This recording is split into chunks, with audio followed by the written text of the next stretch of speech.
Good afternoon, all of you. Welcome to CGS Coaching.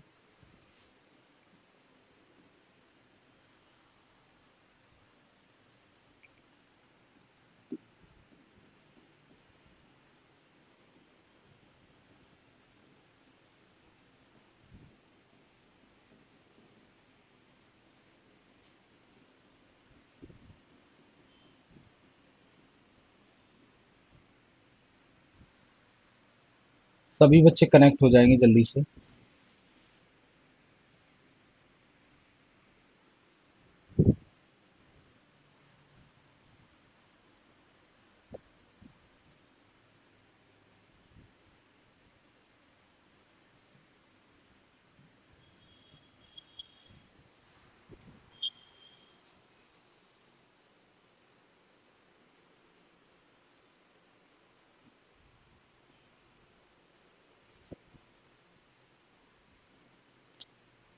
देखिए, तीसरी unit हमारी start हो गई है, जिसका नाम है कंपैरेटिव पॉलिटिक्स।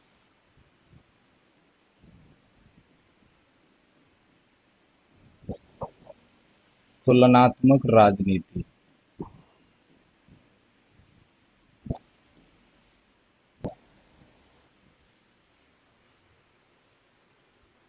बच्चे, आप जैसे जैसे कनेक्ट होते जाएं, एक बार कमेंट करके बताते जाइए।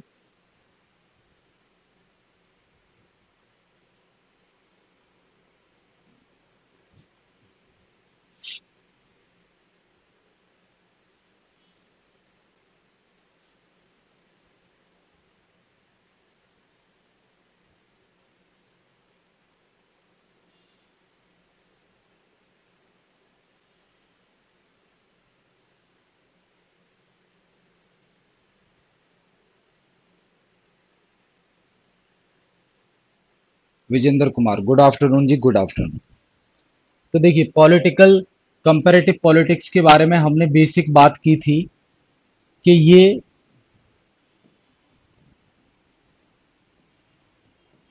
उतनी ही पुरानी ये उतनी ही पुरानी है जितनी कि प्लेटो और एरिस्टोटल के विचार हैं। ये चीजें मैं बता चुका हूं, एक बार बता देता हूं। तो कंपैरेटिव पॉलिटिक्स अगर देखी जाए तो बेटा ये उतनी ही पुरानी है जितने कि प्लेटो एरिस्टोटल के एंशियंट ग्रीक के विचार हैं। ऐसा क्यों कह रहा हूं मैं? क्योंकि हमने डिस्कस कर लिया है पहली क्लास में कि एरिस्टोटल जो हैं, एरिस्टोटल, उनको ही बेटा फादर ऑफ कंपैरेटिव पॉलिटिक्स कहा जाता है। फादर ऑफ कंपैरेटिव पॉलिटिक्स कहा जाता है। तुलनात्मक राजनीति का जनक। हिंदी इंग्लिश वालों को कोई भी प्रॉब्लम हो बेटा, साथ साथ बताते रहिए। वैसे मैं कोशिश करता हूं दोनों भाषाओं में बताने का, लिखने का। तुलनात्मक राजनीति के जनक।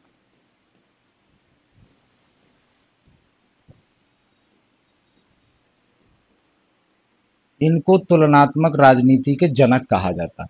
इसके पीछे भी बेटा बड़ा कारण है। इसके पीछे भी कारण है। आप जानते हैं, पोलिस, पोलिस का मतलब ये एक ग्रीक वर्ड है। ये एक ग्रीक वर्ड है, आप जानते हैं। ये एक ग्रीक वर्ड है जिसका मतलब होता है, जिसका मतलब होता है नगर राज्य, यानी कि सिटी स्टेट।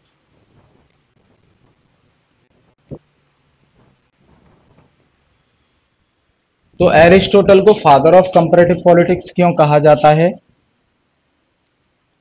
क्योंकि ऐसे ही 158 सिटी स्टेट सिटी स्टेट के कॉन्स्टिट्यूशन का अध्ययन इन्होंने किया। कॉन्स्टिट्यूशन का अध्ययन इन्होंने किया।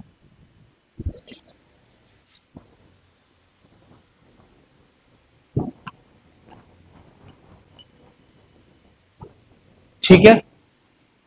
उसके बाद इन्होंने अपनी किताब लिखी द पॉलिटिक्स।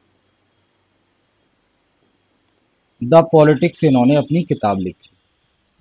अब द पॉलिटिक्स में इन्होंने क्लासिफिकेशन ऑफ गवर्नमेंट के बारे में बताया। द पॉलिटिक्स में इन्होंने classification of government, classification of government यानी सरकार का वर्गीकरण, सरकार का वर्गीकरण के बारे में बताया। ठीक है। और जो इन्होंने निष्कर्ष निकाला, सारांश निकाला बेटा, वो क्या था? बेस्ट प्रैक्टिकेबल, बेस्ट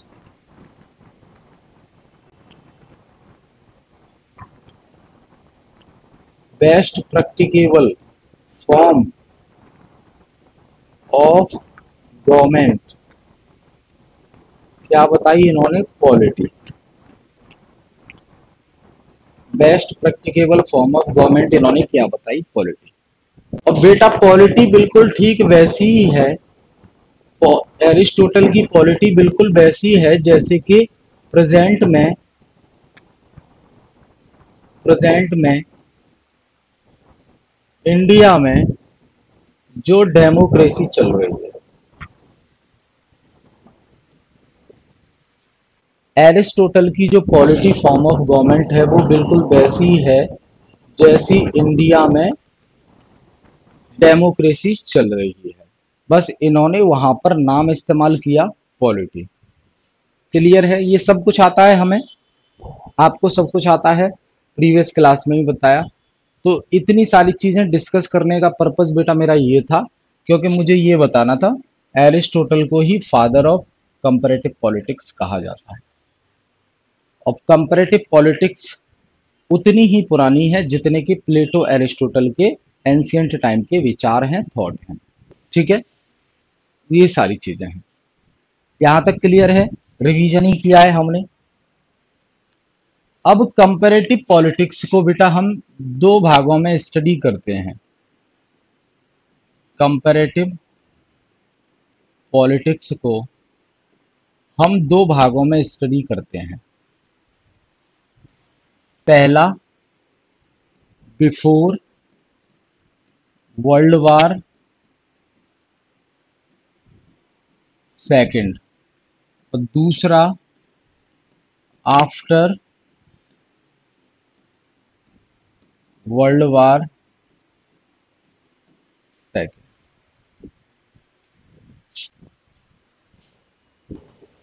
तो पहले देखिए, बिफोर वर्ल्ड वार में जो फोकस हुआ था कंपैरेटिव पॉलिटिक्स का, फोकस कहां पे होता था? वेस्ट पे, यानी कि अमेरिका, यूरोप। अमेरिका यूरोप पे फोकस होता था। लेकिन सेकेंड वर्ल्ड वार के बाद हमें क्या देखने को मिला कि न्यू पॉलिटिकल सिस्टम उभर कर आने लगे। न्यू पॉलिटिकल, ये पढ़ चुके हैं हम, न्यू पॉलिटिकल सिस्टम इमर्ज होने लगे। इमर्ज यानी कि उभर कर आने लगे।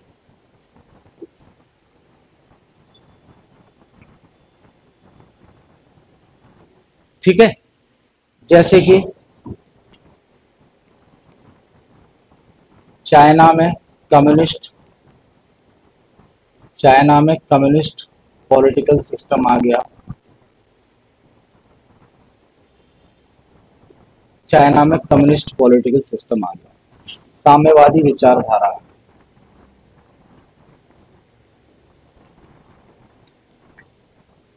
तो कंपैरेटिव पॉलिटिक्स में ये चीज तो शामिल थी नहीं। इन चीजों का इमरजेंस हुआ, उदय हुआ वर्ल्ड वार के बाद। तो फिर जो है, जो यहां तक चीजें थी उसे बेटा कहते हैं ट्रेडिशनल अप्रोच। ट्रेडिशनल अप्रोच, यानी कि परंपरागत उपागम।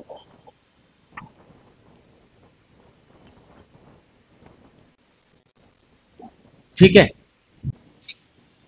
और ट्रेडिशनल अप्रोच में कमी थी, ट्रेडिशनल अप्रोच में बहुत सी कमी थी जो हमने डिस्कस किया था, क्योंकि इसका जो स्कोप है वो बहुत नैरो है, वहीं तक सीमित है, और ये सिर्फ गवर्नमेंट को और इंस्टीट्यूशन को कंपेयर करते हैं, इससे बड़ा दायरा इनका नहीं है। लेकिन जब नई नई पार्टी पनपने लगी, नई नए पॉलिटिकल सिस्टम उभरने लगे, तो जरूरत पड़ी ट्रेडिशनल अप्रोच से फिर यहाँ मॉडर्न अप्रोच में आने की। मॉडर्न अप्रोच यानी कि आधुनिक उपागम।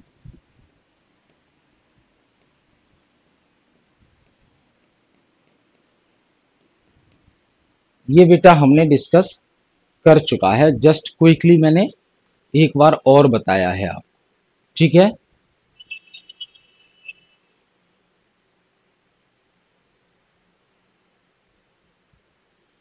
तो लिमिटेशन ऑफ ट्रेडिशनल अप्रोच हम डिस्कस कर चुके थे। इनका जो स्कोप था वो नैरो था। अगर हम लिमिटेशन की बात करें, लिमिटेशन यानी कि कमियां, कमियां क्या थी ट्रेडिशनल अप्रोच में।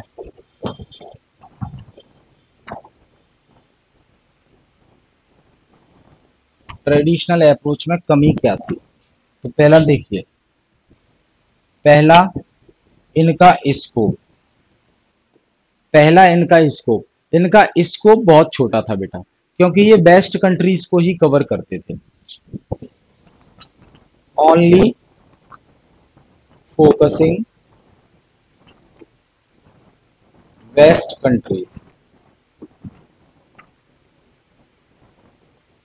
Only focusing west countries. और जो मेथोडोलॉजी थी इनकी, वो थी मेथोडोलॉजी, वो थी बेटा केवल लीगल इंस्टीट्यूशन पर फॉलो कर फोकस करते थे। लीगल इंस्टीट्यूशन,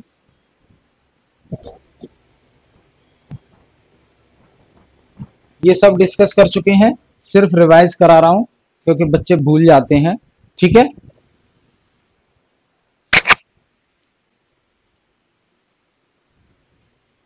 ठीक है। और इनका फिर आता है नेचर,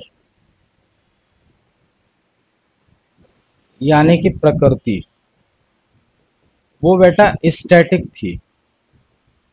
स्टैटिक मतलब स्थिर। इसका मतलब क्या है, जो संविधान में चीजें लिखी हैं, एक देश के संविधान में जो चीज लिखी है, उसको दूसरे देश के संविधान में जो चीज लिखी है उसी से कंपेयर कर रहे हैं, तुलना कर रहे हैं। डायनेमिक नहीं है, कोई अपडेट नहीं है, कोई सुधार नहीं है, कोई आगे की पॉसिबिलिटी नहीं है। ठीक है। क्लियर है। तो ये लिमिटेशंस थी, इसीलिए फिर जो है मॉडर्न अप्रोच लाने की बात चली, मॉडर्न अप्रोच। इसलिए फिर मॉडर्न अप्रोच आया बेटा, आधुनिक उपागम आया। अब मॉडर्न अप्रोच में जो है केवल गवर्नमेंट पे फोकस न करके ये ओवरऑल सिस्टम पर फोकस कर रहे हैं। ओवरऑल सिस्टम, ओवरऑल सिस्टम पर फोकस कर रहे हैं।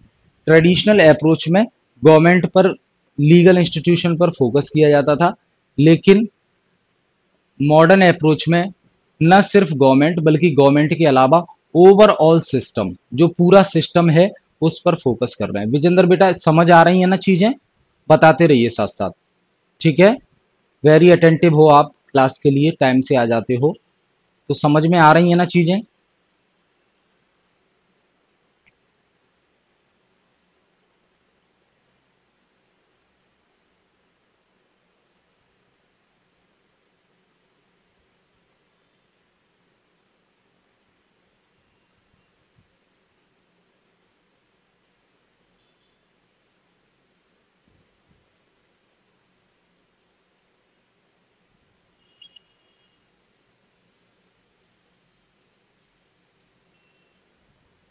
ठीक है, तो रीजन मैंने आपको बता दिए। ट्रेडिशनल अप्रोच से मॉडर्न अप्रोच में आने के कारण क्या थे, क्योंकि ट्रेडिशनल अप्रोच में कुछ कमी थी, उस कमी को दूर किया गया मॉडर्न अप्रोच में, दूर किया गया। क्यों? क्योंकि देखिए, नई नई आइडियोलॉजी उभर कर आ रही थी, और जो कॉलोनी बने हुए थे, जो गुलाम बने हुए थे देश, उनसे वो आज़ाद हो रहे थे। तो जो देश आज़ाद हो रहे थे, उनमें नए नए प्रकार के पॉलिटिकल सिस्टम उभर कर आ रहे थे। और ट्रेडिशनल अप्रोच में जो कंपैरेटिव पॉलिटिक्स का तरीका फॉलो किया जाता था, उसमें ये नई विचारधाराएं तो शामिल नहीं थी जो वर्ल्ड वार के बाद उभर कर आई हैं। और जो देश स्वतंत्र होते जा रहे थे, उनमें नए नए पॉलिटिकल सिस्टम का जो है इमरजेंस देखने को मिला। वो नए नए पॉलिटिकल सिस्टम, नई नई राजनीतिक प्रणाली उभर कर आने लगी। फॉर एग्जाम्पल, जब भारत आज़ाद हो गया, तो भारत ने जो है ब्रिटेन वाला पार्लियामेंट्री सिस्टम, संसदीय प्रणाली को फॉलो कर लिया अपने देश में।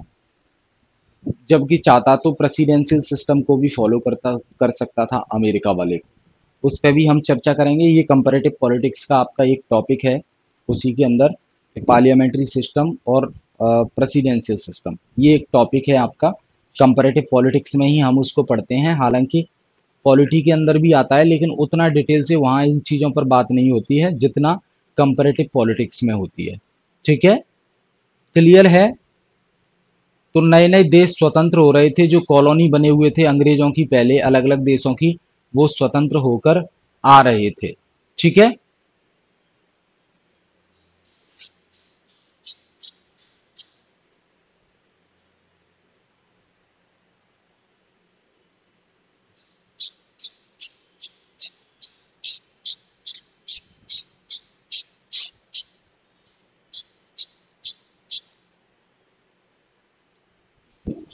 और उस समय देखिए, उस समय तो सारी चीजें स्टैटिक थी, मैंने बताया आपको। नेचर नेचर कैसा था? स्टैटिक था ट्रेडिशनल अप्रोच में। लेकिन मॉडर्न अप्रोच में बेटा अलग अलग चीजें उभर कर आ रही थी, अलग अलग कल्चर उभर कर आ रहे थे। देखिए देखिए, यहाँ देखेंगे हम, आगे चलें।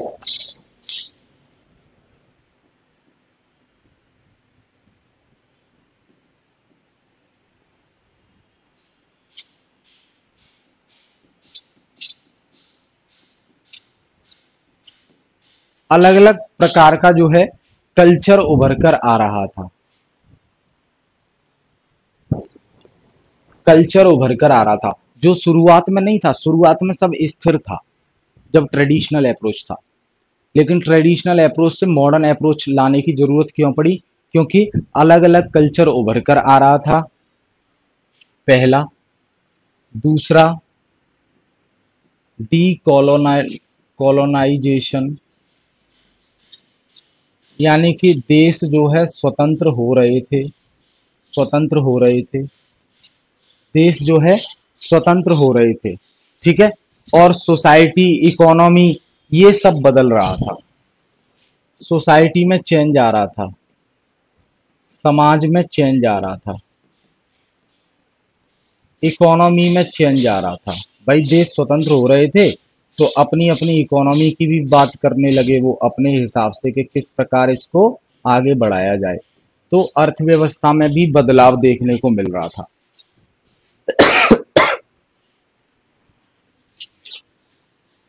पांचवा, कॉन्स्टिट्यूशन तो था, कॉन्स्टिट्यूशन था, लेकिन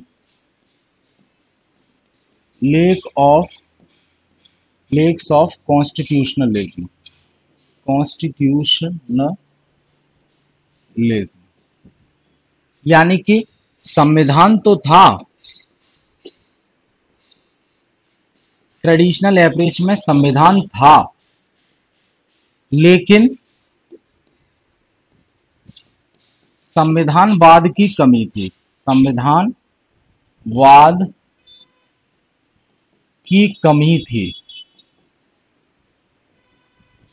अब यहां बेटा प्रश्न उठता है आपके लिए कि सर कॉन्स्टिट्यूशन, आप कह रहे हो कॉन्स्टिट्यूशन था, लेकिन कॉन्स्टिट्यूशनलिज्म की कमी थी, इसलिए इस कमी को दूर करने के लिए मॉडर्न अप्रोच आया कंपेयर करने के लिए।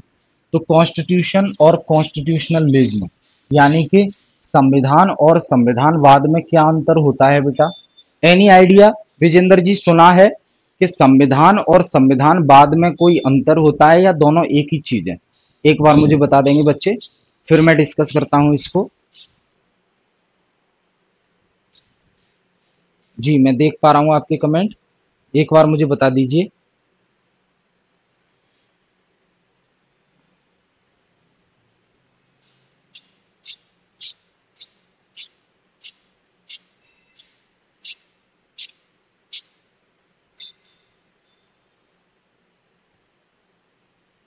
जी विजेंद्र जी,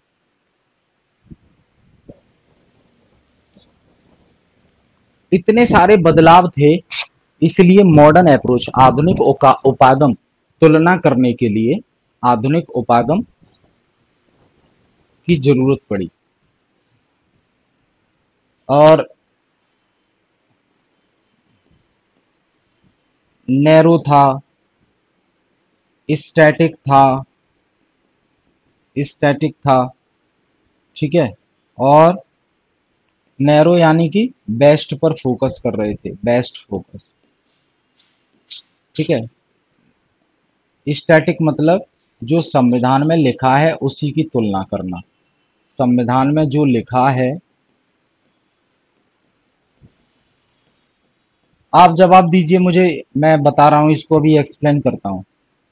उसी की तुलना करना, कोई नया चेंज नहीं, ठीक है। ओनली गवर्नमेंट पर फोकस था, नॉट सिस्टम, पूरे सिस्टम पर नहीं था फोकस। ओनली गवर्नमेंट पर फोकस था, पूरे सिस्टम पर नहीं। इसलिए इन सभी को देखते हुए, इन सभी चेंजेस को देखते हुए कमी को देखते हुए हमने मूव किया ट्रेडिशनल अप्रोच से मॉडर्न अप्रोच में। कम्युनिज्म नई विचारधारा पनपी, फासिज्म फासीवाद नई विचारधारा समझी। विजेंद्र जी कह रहे हैं नो आइडिया सर। बेटा मैं समझा रहा हूं, और समझ आ जाए, बहुत अच्छे से समझ आ जाए तो कमेंट करके बताना है आप। हम बात कर रहे हैं कि कॉन्स्टिट्यूशन तो था, लेकिन कॉन्स्टिट्यूशनलिज्म की कमी थी, तो इसको दूर करना और इसके बिहाफ पर कंपेयर करना, तो मॉडर्न अप्रोच लाना जरूरी हो गया। अब यहां बेटा आराम से समझेंगे बहुत अच्छे से कॉन्स्टिट्यूशन क्या होता है, कॉन्स्टिट्यूशन और कॉन्स्टिट्यूशनलिज्म में डिफरेंस क्या होता है।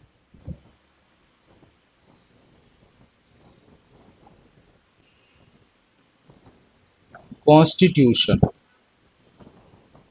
कॉन्स्टिट्यूशन ये तो हमें पता है, ये फंडामेंटल लॉ ऑफ कंट्री होता है, फंडामेंटल लॉ ऑफ लैंड,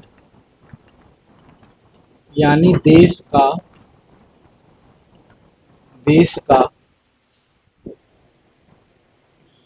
आधारभूत कानून,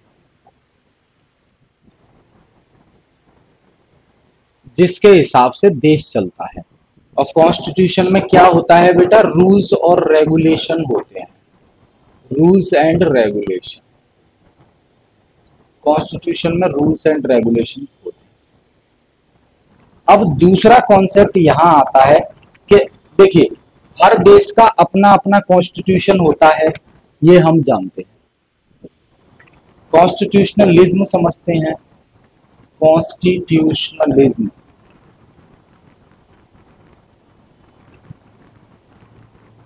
यानी कि संविधानवाद,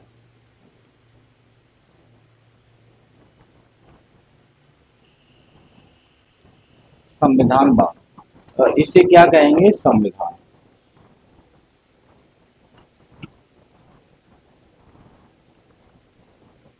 बेटा एक लाइन में कॉन्स्टिट्यूशनलिज्म याद रखना है और कभी नहीं भूलेंगे। क्या? कॉन्स्टिट्यूशनलिज्म का मतलब होता है लिमिटेड गवर्नमेंट,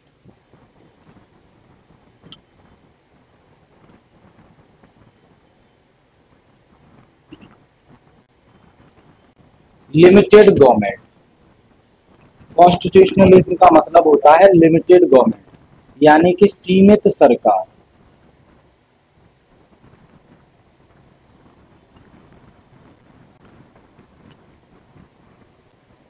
सीमित सरकार। आगे और चलते हैं इसको डिस्कस करते हुए। सीमित सरकार, कॉन्स्टिट्यूशनलिज्म का मतलब होता है लिमिटेड गवर्नमेंट, यानी कि सीमित सरकार।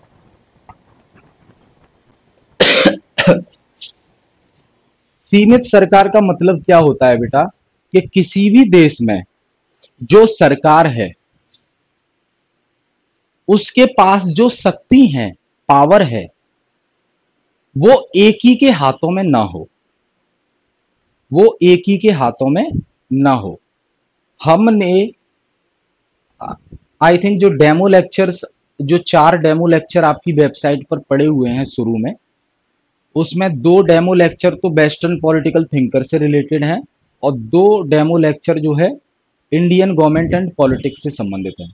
तो उसमें मैंने डिस्कस किया है, अगर आपको याद हो तो मैंने डिस्कस किया था ब्रांचेस ऑफ गवर्नमेंट के बारे में। ब्रांचेस ऑफ गवर्नमेंट यानी कि सरकार की शाखाएं।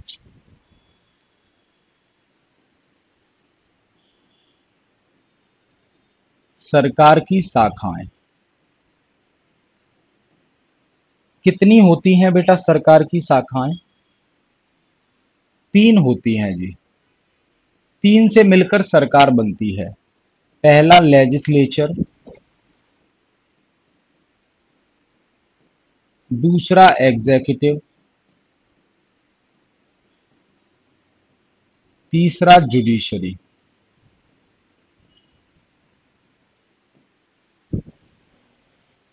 इन तीनों को मिलाकर हम सरकार का नाम देते हैं।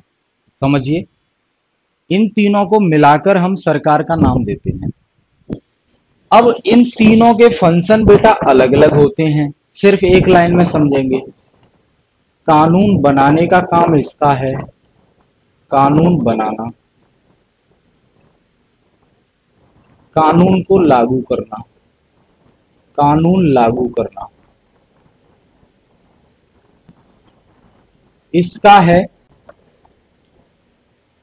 कानून को चेक करना, कानून को चेक करना और सजा देना और न्याय देना, ये जुडिशरी का काम है बेटा। अब क्या होता अगर एक केस देखिए आप, अगर ऐसा होता कि जो एक बॉडी है उसी एक सिंगल बॉडी को ये तीनों काम दे दिए जाते, हम अलग अलग काम को बांटते नहीं। ये मतलब कोई बॉडी है जिसका नाम है सरकार, एक सिंगल बॉडी, वही कानून बना रही है, वही कानून को लागू कर रही है और वही सजा या न्याय देने का काम कर रही है। तो भारत में संविधान है, कॉन्स्टिट्यूशन है, इस बात से एग्री करते हैं आप? कॉन्स्टिट्यूशनलिज्म चेक करते हैं, जिसका मतलब है लिमिटेड गवर्नमेंट, यानी कि सारी की सारी शक्तियां किसी एक के हाथ में नहीं होनी चाहिए, तो उसे हम कहेंगे सीमित सरकार। देखिए, सीमित सरकार का मतलब है कि सभी शक्तियां, सभी पावर्स किसी एक के हाथ में नहीं होनी चाहिए, किसी एक के हाथों में नहीं होनी चाहिए।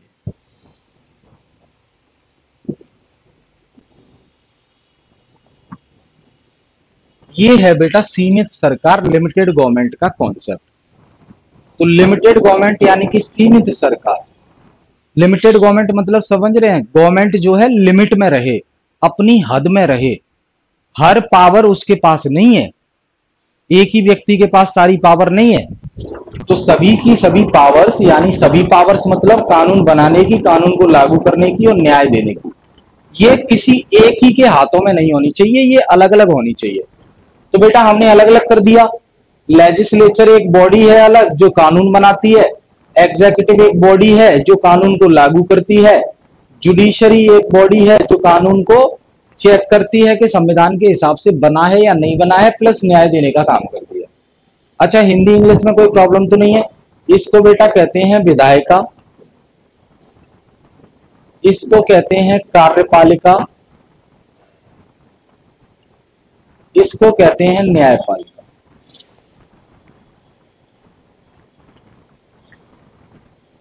ठीक है, तो सारी की सारी शक्तियां, मतलब जो तीन शक्ति हैं अलग अलग प्रकार की, वो हमने अलग अलग बॉडी को दे रखा है काम। ये तीनों शक्तियां सिर्फ एक के पास नहीं है, ये तीनों शक्तियां तीन अलग अलग लोगों के पास है।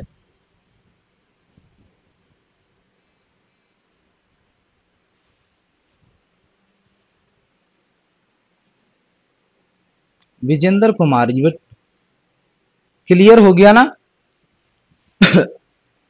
तो बिल्कुल सही कह रहे हैं। तो इसका मतलब है कॉन्स्टिट्यूशनलिज्म है भारत में और कॉन्स्टिट्यूशन भी है। एक स्टेटमेंट है बेटा कि जरूरी नहीं कि जहां कॉन्स्टिट्यूशन है वहां कॉन्स्टिट्यूशनलिज्म भी हो। जरूरी नहीं कि जहां संविधान है, जरूरी नहीं कि जिस देश में संविधान है उस देश में संविधानवाद भी हो। क्या ये सही है या गलत? सही के लिए बाई टाइप करें और गलत के लिए नो टाइप करें। सवाल सुनिए, क्वेश्चन है कि जरूरी नहीं कि किसी देश में अगर संविधान है तो वहां संविधानवाद भी हो। संविधान और संविधानवाद दोनों अलग अलग चीजें हैं। तो जरूरी नहीं कि किसी देश में अगर संविधान है तो वहां संविधानवाद भी हो। आप मेरी बात से सहमत हैं तो यस टाइप करें, अगर सहमत नहीं है तो नो टाइप करें।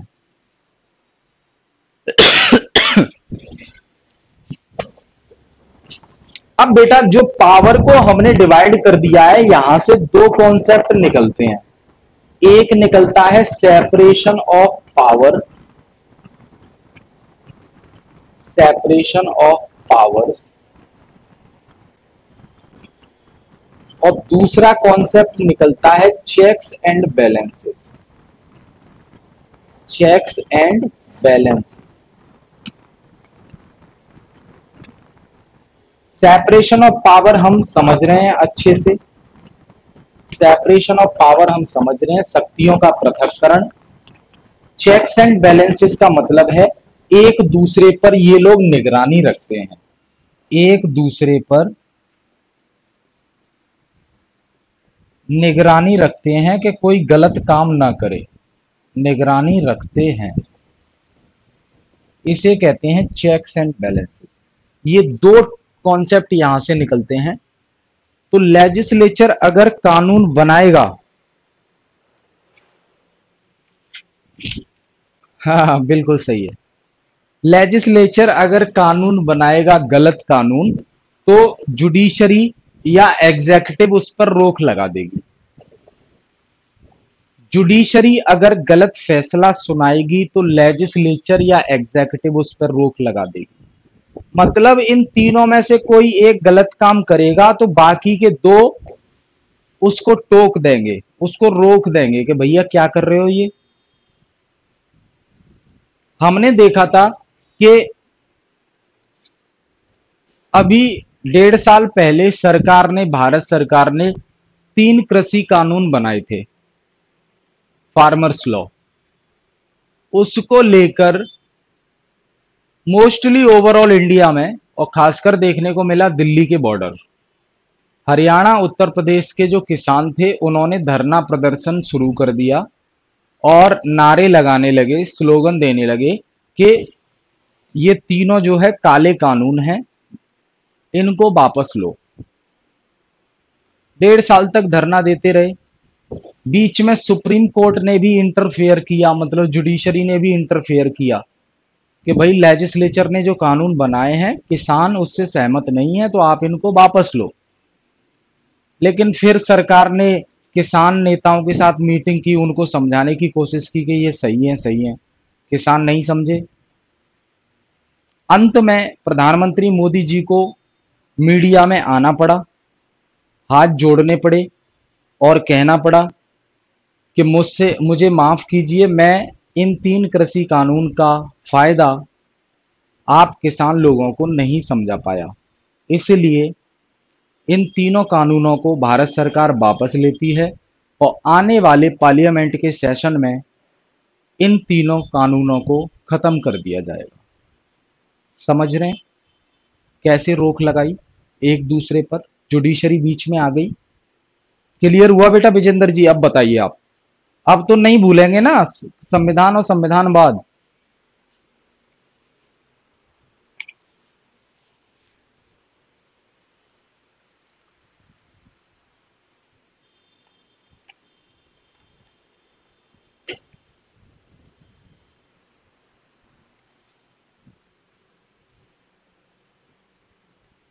बता दीजिए एक बार कमेंट करके।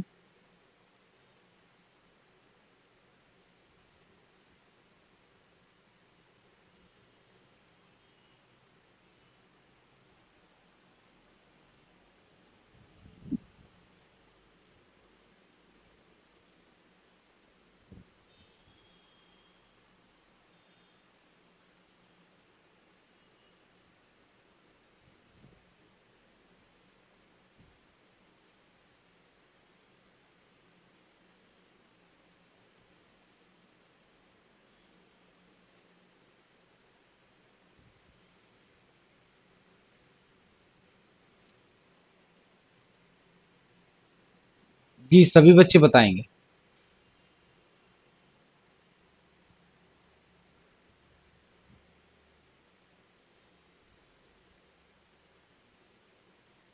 चलिए बहुत अच्छी बात है बेटा, क्लियर हो गया आपका।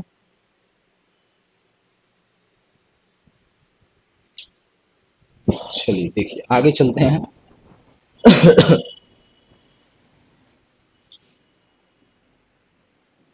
अब बात आती है modern method, modern methods for comparison.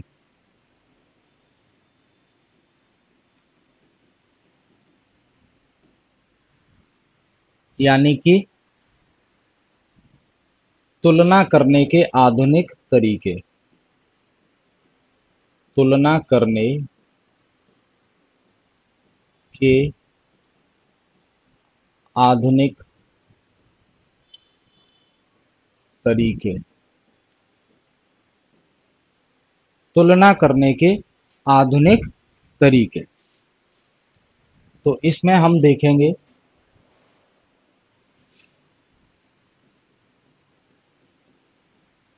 Systems approach,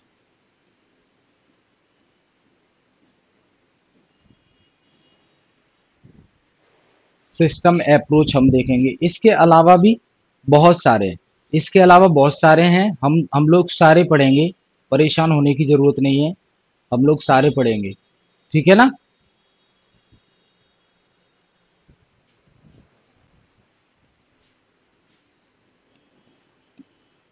structural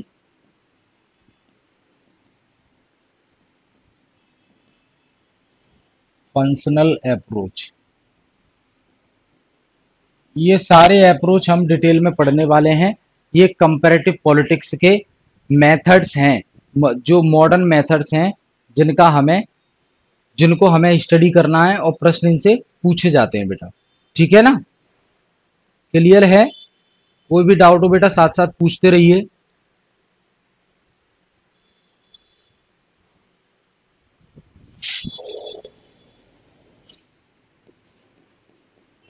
political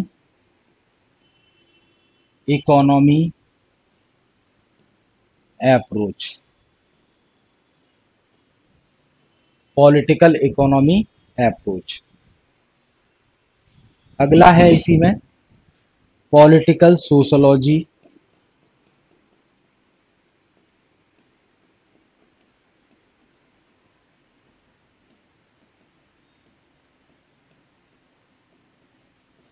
political sociology approach note करते रहेंगे साथ ही साथ।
ये इतने सारे अप्रोच पढ़ने हैं।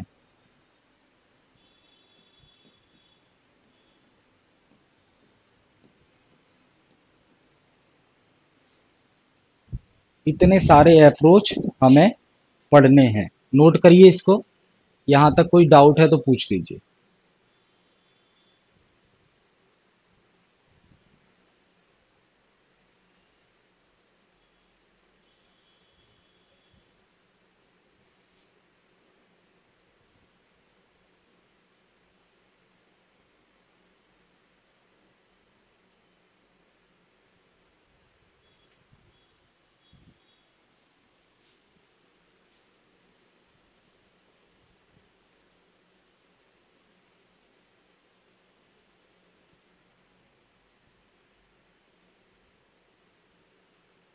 अब देखिए आप, अब बात करते हैं सिस्टम अप्रोच की।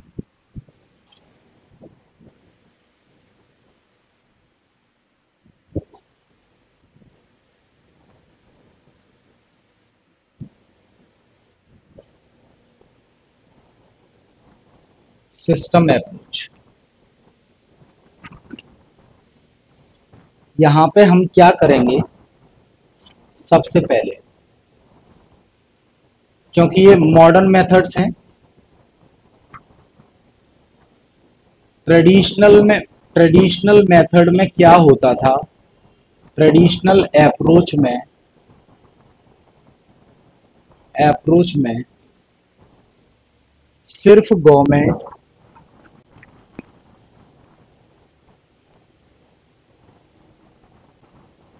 सिर्फ गवर्नमेंट और इसके साथ साथ लीगल इंस्टीट्यूशंस,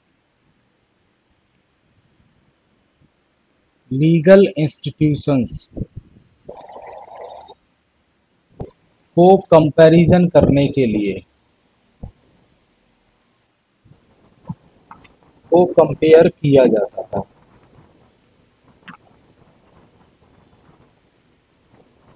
लेकिन जो सिस्टम अप्रोच आया, लेकिन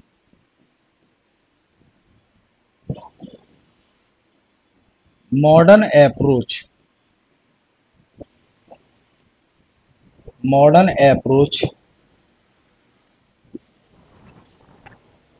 के अंदर सिस्टम अप्रोच में सिस्टम अप्रोच में सिस्टम अप्रोच में ओवरऑल सिस्टम को कंपेयर के लिए ये इस्तेमाल किया जाएगा। मॉडर्न अप्रोच में ओवरऑल सिस्टम को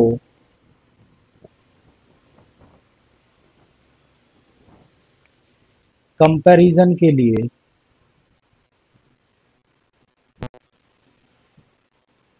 कंपैरिजन के लिए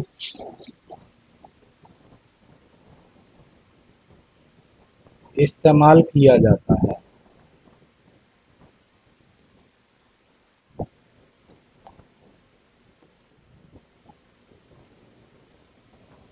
अब देखिए, तो इसके लिए हमें समझना होगा difference difference between between government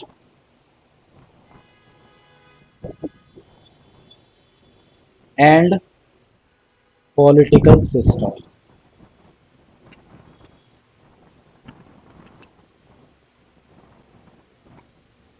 difference between government and political system, ये सिस्टम की जो हम बात कर रहे हैं ना बेटा, ये यही है पॉलिटिकल सिस्टम। ठीक है, तो ट्रेडिशनल अप्रोच में बेटा केवल गवर्नमेंट को कंपैरिजन के लिए इस्तेमाल किया जाता था, लेकिन मॉडर्न अप्रोच में मॉडर्न अप्रोच के अंदर जो तरीके हैं अलग अलग ये इतने, उसमें सिस्टम अप्रोच पहला हम पढ़ रहे हैं। उसमें न सिर्फ गवर्नमेंट को बल्कि गवर्नमेंट के साथ साथ पूरे पॉलिटिकल सिस्टम को कंपैरिजन के लिए इस्तेमाल किया जाता है। पूरे पॉलिटिकल सिस्टम को कंपैरिजन के लिए इस्तेमाल किया जाता है। अब यहां हम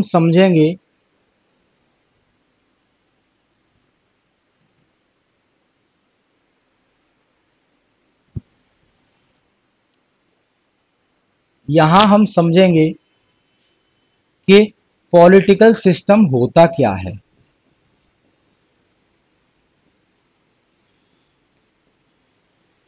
पॉलिटिकल सिस्टम होता क्या है, तो इसकी बेटा डेफिनेशन देखा जाए, इसकी अगर डेफिनेशन देखी जाए तो ये होता है बेटा इंटरेक्शन इंटरेक्शन बिटवीन गवर्नमेंट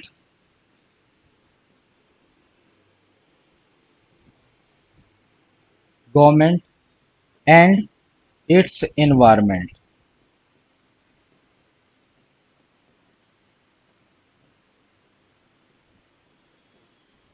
यानी कि क्या है भाई इसका मतलब,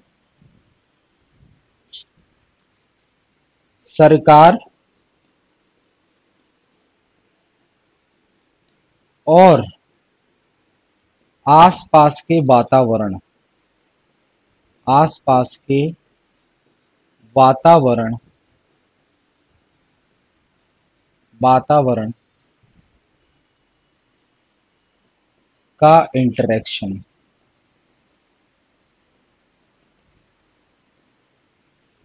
पूरा देखिए गवर्नमेंट एक छोटी एंटिटी है, लेकिन अगर हम पूरे पॉलिटिकल सिस्टम की बात करें तो उसमें बेटा वो सारी चीजें आ जाएंगी जो किसी पॉलिटिकल सिस्टम को प्रभावित कर सकती हैं, जो गवर्नमेंट को प्रभावित कर सकती हैं। पॉलिटिकल सिस्टम में वो सारी चीजें आ जाएंगी जो किसी सरकार को, उसके कामकाज को प्रभावित कर सकती हैं, इन्फ्लुएंस कर सकती हैं, इंपैक्ट डाल सकती हैं। ठीक है, तो हम अभी तो बाय डेफिनेशन हमने समझा कि पॉलिटिकल सिस्टम क्या होता है और ये गवर्नमेंट से कैसे अलग है। तो गवर्नमेंट तो एक छोटी सी एंटिटी हो गई, लेकिन गवर्नमेंट जब अपने आसपास के वातावरण से इंटरेक्ट करेगी तो उस वातावरण में बेटा जो फैक्टर्स आएंगे, कौन से फैक्टर, वो फैक्टर जो गवर्नमेंट की कार्य प्रणाली को प्रभावित करने का काम करेंगे। तो इन सबको अगर मिला दिया जाए तो बेटा ये कहलाएगा पूरा पॉलिटिकल सिस्टम, और गवर्नमेंट एक छोटी सी एंटिटी है। तो डिफरेंस समझ रहे ना, ट्रेडिशनल अप्रोच में सिर्फ गवर्नमेंट पर फोकस किया जाता था, और अगर कंपैरेटिव पॉलिटिक्स के जरिए कंपेयर भी करना है तो एक देश की गवर्नमेंट को दूसरे देश की गवर्नमेंट के साथ कंपेयर कर रहे थे। लेकिन मॉडर्न अप्रोच जब आया तो मॉडर्न अप्रोच के जो अलग अलग मेथड्स ये हैं, उसमें सिस्टम अप्रोच में क्या बात की गई कि हम न सिर्फ गवर्नमेंट की तुलना करेंगे बल्कि हम अपने दायरे को बढ़ाएंगे, अपने स्कोप को बढ़ाएंगे, और हम पूरे पॉलिटिकल सिस्टम को लेकर चलेंगे कंपैरिजन करने के लिए, तुलना करने के लिए। अब पॉलिटिकल सिस्टम क्या होता है, तो मैंने आपको बताया सरकार और सरकार के आसपास के वातावरण में जो भी चीजें हैं वो चीजें हैं जो सरकार के कामकाज को, वर्किंग को इंपैक्ट डालती हैं, प्रभावित करती हैं।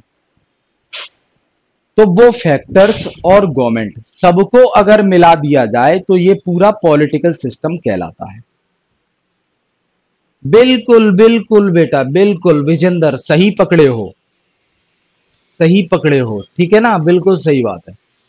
ठीक है, मैं बता देता हूं आपको, इतनी चीज क्लियर हुई ना। हम सिस्टम अप्रोच पढ़ रहे हैं, ध्यान रखना, बाकी के भी हमें पढ़ने हैं आगे। अब देखिए, अगर हम बात करें कि भाई साहब पॉलिटिकल सिस्टम होता क्या है, अब हम पॉलिटिकल सिस्टम की डेफिनेशन हमने समझ ली। अब हम समझते हैं पॉलिटिकल सिस्टम होता क्या है, किन किन से मिलकर बना होता है पॉलिटिकल सिस्टम।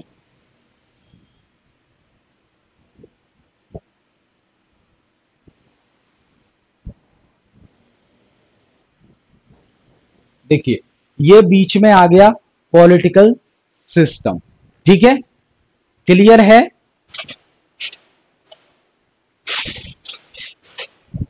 अब इसमें देखिए,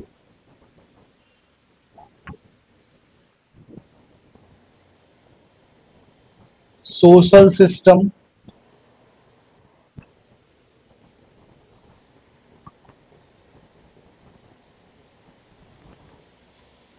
economic system,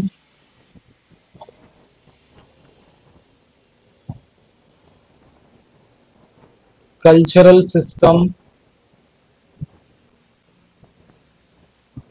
cultural cultural system, caste system,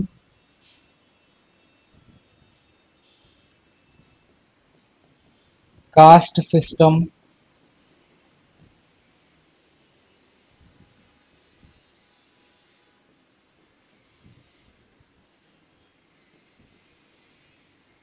neighbouring system यानी कि पड़ोसी, नेबरिंग सिस्टम, उसके बाद प्रेशर ग्रुप,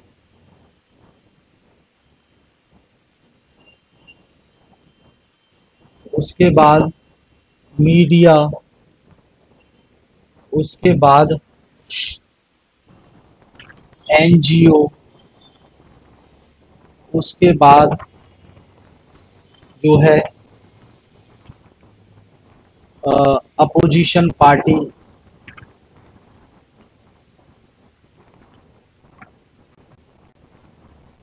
अपोजिशन पार्टीज, ठीक है, उसके बाद यूनियन, यूनियन आ जाएंगे, ठीक है, और यहां हम मान लेते हैं अदर्स, कोई भी अदर्स होंगे वो आ जाएंगे। तो ये बेटा पॉलिटिकल सिस्टम का हिस्सा होंगे, ये सभी जो है पॉलिटिकल सिस्टम का हिस्सा होंगे। और इधर आ गया आपका गवर्नमेंट, इधर आ गया आपका गवर्नमेंट,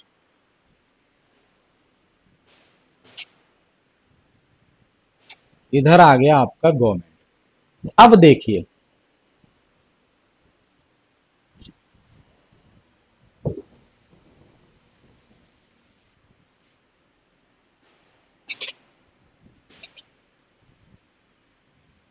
इसका इंटरेक्शन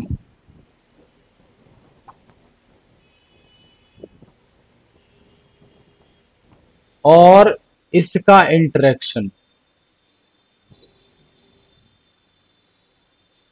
ये दोनों क्या करेंगे बेटा, इंटरेक्ट करेंगे, इस पॉइंट पर इंटरेक्ट करेंगे।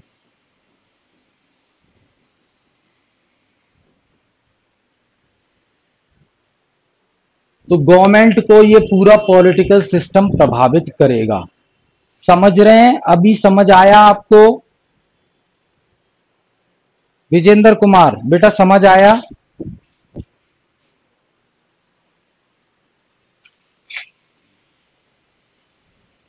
हालांकि गवर्नमेंट भी इसी पॉलिटिकल सिस्टम का हिस्सा है, लेकिन प्रभावित कैसे करेंगे इसलिए मैंने अलग अलग बताया है आपको। गवर्नमेंट और ये पूरा पॉलिटिकल सिस्टम उसको प्रभावित करेगा। तो हमें सिर्फ गवर्नमेंट की तुलना करने से कुछ फायदा नहीं होगा।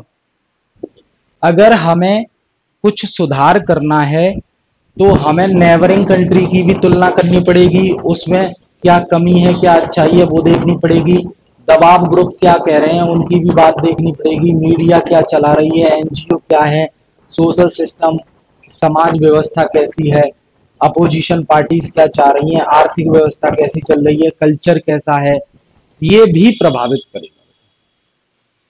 अब हाल ही में 5 राज्यों में चुनाव हुए, हाल ही में 5 राज्यों में चुनाव हुए, तो पंजाब में आम आदमी पार्टी की सरकार बन गई और पंजाब में आम आदमी पार्टी की तरफ से मुख्यमंत्री पद के जो दावेदार थे वो थे भगवंत सिंह मान, जो कि वहीं के रहने वाले थे, पंजाबी थे, सिख थे।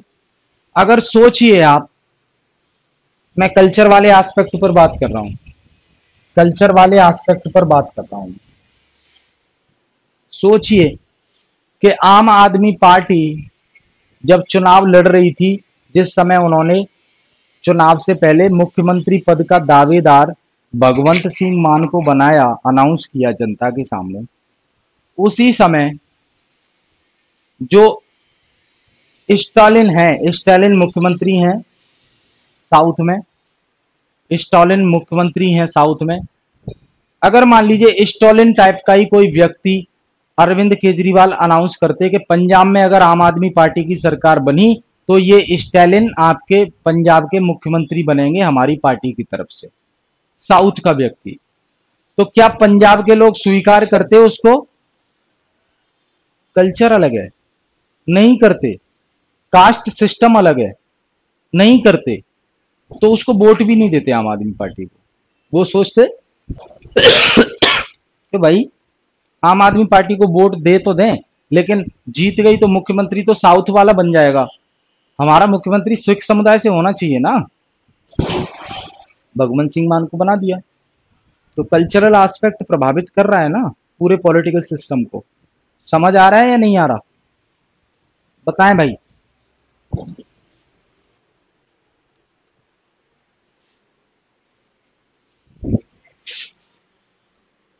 एग्जाम्पल क्लियर हुआ?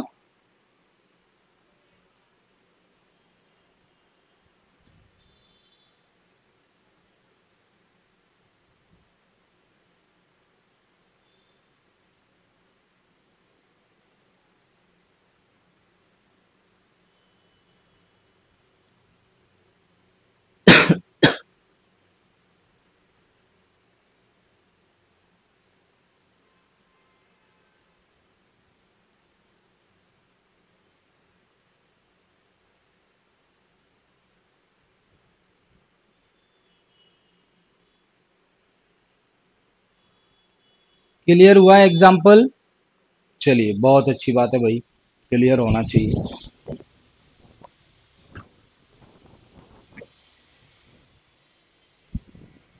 अब बेटा देखिए, सिस्टम अप्रोच के अंदर जो थिंकर हैं उनकी हम बात करेंगे, डेविड ईस्टन। ये ध्यान रखना सिस्टम अप्रोच ही चल रहा है, डेविड ईस्टन, डेविड ईस्टन। इन्होंने क्या कहा बेटा? इन्होंने कहा कि पॉलिटिकल सिस्टम क्या है, पॉलिटिकल सिस्टम में क्या होता है? Authoritative allocation of values. क्या होता है? इन्होंने एक बात कही, authoritative allocation, allocation of values. Values. यहां वैल्यूज का मतलब है, यहां वैल्यूज का मतलब है जरूरत। अथॉरिटेटिव एलोकेशन मतलब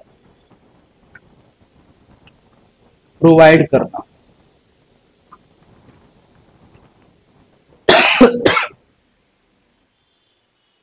अथॉरिटेटिव एलोकेशन ऑफ वैल्यूज। ठीक है।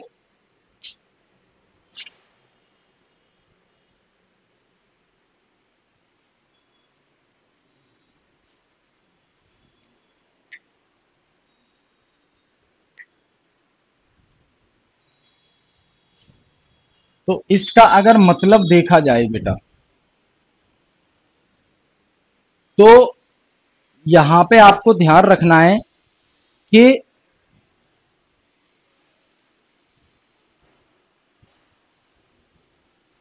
जो लोगों के द्वारा चीजें डिसाइड की गई हैं, यानी कि जो लोगों की मांग है, वो पॉलिटिकल सिस्टम के द्वारा जो है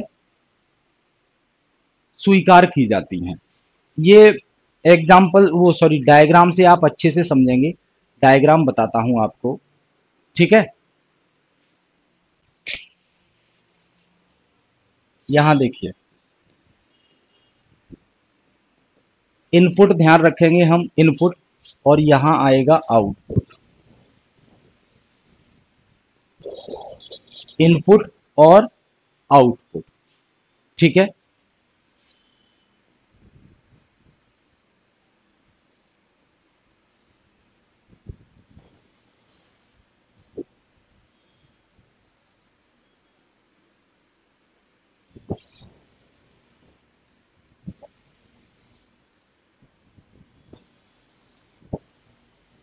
इनपुट और आउटपुट।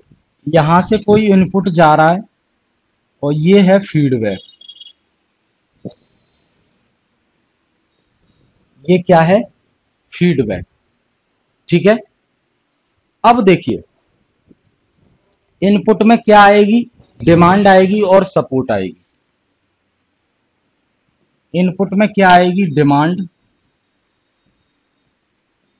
यानी कि मांग, और दूसरा क्या आएगी? सपोर्ट,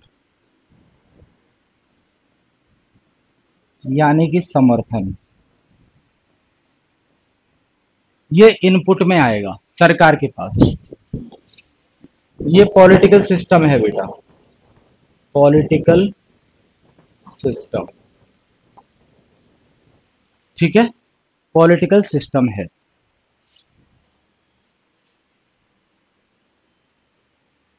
ये पॉलिटिकल सिस्टम है।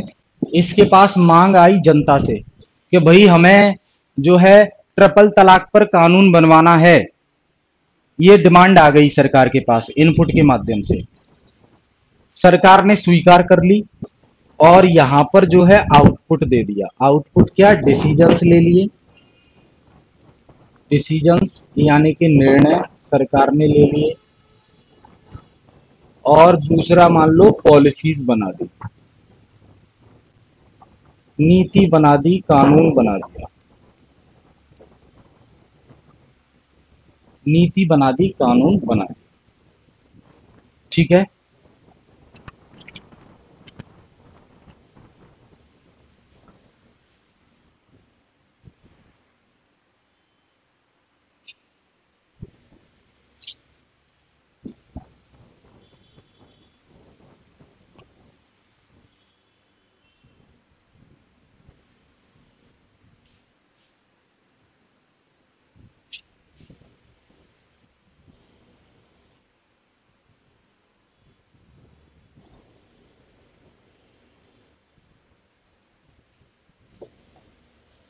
ये देखिए, डायग्राम बेटा समझना है ध्यान से।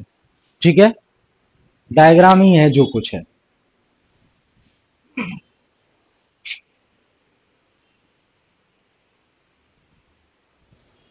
यहां समझिए, यहां समझिए कि मोदी जी बैठे हैं। यहां समझिए मोदी जी बैठे हैं। एग्जाम्पल के तौर पे बता रहा हूं मैं आपको। यहां मोदी जी बैठे हैं। जनता ने मांग की,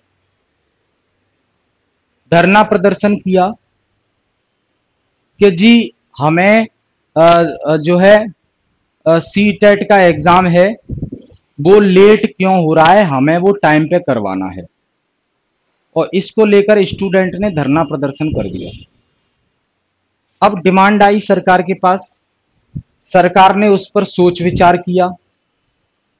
सपोर्ट की बात करें तो विरोधी पार्टी और जनता ये भी कह रही है कि हम आपको सपोर्ट कर रहे हैं, आप ज्यादा लेट मत करवाइए, अगर हो सकता है तो 10-15 दिन लेट करवा दीजिए, इतना हम सपोर्ट कर सकते हैं आपको, इसके बाद नहीं। तो पॉलिटिकल सिस्टम को बेटा मांग ही मांग नहीं चाहिए। अब कोई कहे कि मुझे 20 करोड़ रुपए घर बैठे चाहिए सरकार से, तो सरकार के पास मांग आई कि जनता 20 करोड़ रुपए मांग रही है, अब सरकार का बजट होगा तो उस मांग को स्वीकार करेगी ना, नहीं तो नहीं करेगी।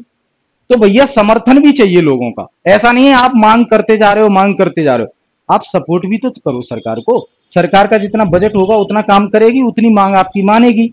मान लीजिए मांग आई, मांग सरकार ने मान ली और उसके बिहाफ पर रिजल्ट दे दिया, यानी कि आउटपुट दे दिया, यानी कि निर्णय ले लिया, या फिर कोई कानून बनाना है तो कानून बना दिया। तो डेविड ईस्टन कहते हैं बेटा, डेविड ईस्टन कहते हैं कि भैया ये सिस्टम, पॉलिटिकल सिस्टम ऐसे चलता है, पॉलिटिकल सिस्टम जो है ऐसे चलता है पूरा।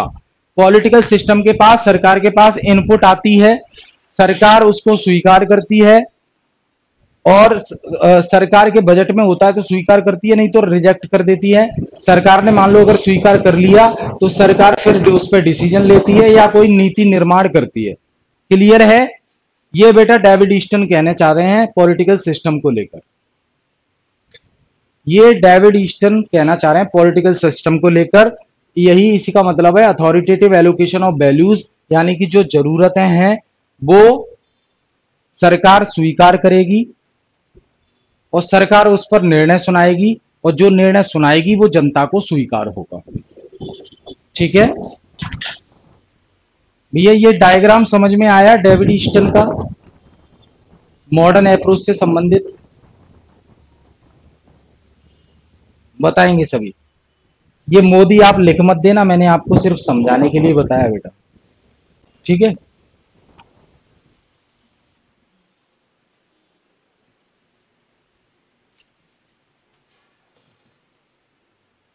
बताइए भाई, सभी बताएं।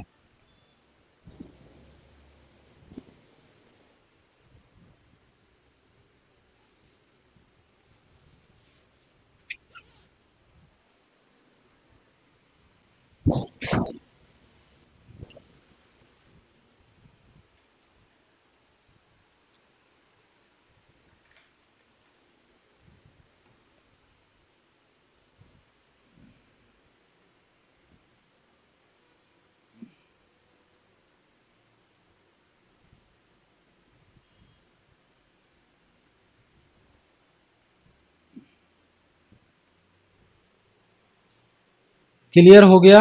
चलिए बहुत अच्छी बात है, वेरी गुड। चलिए ठीक है, इसके बाद देखिए सिस्टम अप्रोच हमने डिस्कस कर लिया, और कल की क्लास में हम आगे वाले अप्रोच से कंटिन्यू करेंगे, ठीक है? तो ये अप्रोच हमारे फिनिश हो जाएंगे। क्लियर है ना? ये देखिए शुरुआत से मैंने आपको चीज़ें बताई हैं कंपैरेटिव पॉलिटिक्स में, ये थोड़ा सा रिवीजन किया था पिछली क्लास का, और फिर कंपैरेटिव पॉलिटिक्स दो फेज बताए थे, बिफोर वर्ल्ड वार और आफ्टर वर्ल्ड वार, ठीक है? तो चीज़ें कैसे बदली, इसीलिए ट्रेडिशनल अप्रोच से मॉडर्न अप्रोच आया, नई नई चीज़ें का उदय हो रहा था। क्या कमी थी ट्रेडिशनल अप्रोच में वो डिस्कस की हमने, कितने एस्पेक्ट थे, culture, decolonisation, society, economy, constitution तो था, कॉन्स्टिट्यूशनलिज्म की कमी थी, नैरो था, स्टैटिक था, और जो है केवल गवर्नमेंट पर फोकस करता था, सिस्टम पर नहीं करता था। फिर हमने यहाँ कॉन्स्टिट्यूशन और कॉन्स्टिट्यूशनलिज्म को डिटेल में देखा। उसके बाद फिर जो मॉडर्न में हम आ गए, तो मॉडर्न मेथड्स फॉर कंपैरिजन इतने होते हैं, system approach, structural, functional, political economy, political sociology. फिर पहला वाला जो सिस्टम अप्रोच है वो हमने डिस्कस किया, इसमें बात आई जो सिस्टम अप्रोच ना सिर्फ गवर्नमेंट पर बल्कि इसके साथ साथ पूरे पॉलिटिकल सिस्टम पर फोकस करता है। फिर हमने पॉलिटिकल सिस्टम समझा और पॉलिटिकल सिस्टम को कौन कौन सी चीजें प्रभावित करती हैं वो देखी, और फिर पॉलिटिकल सिस्टम गवर्नमेंट से इंटरेक्ट करती है वो देखा हमने। ठीक है, उसके बाद डेविड ईस्टन जो इसके जो है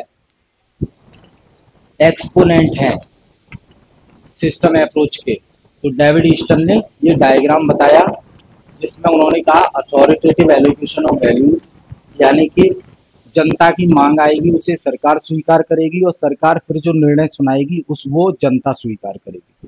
क्लियर है? तो ये बेटा सारी चीजें हमने देखी। तो आगे की चीजें हम कंटिन्यू करेंगे कल की क्लास में। ठीक है, तो thank you all of you.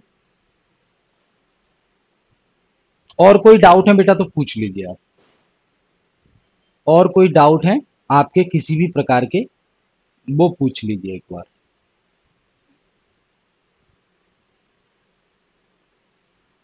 Class मैंने एंड नहीं की है, आपके कोई भी किसी भी प्रकार की क्वेरी हो आप वो पूछ लीजिए।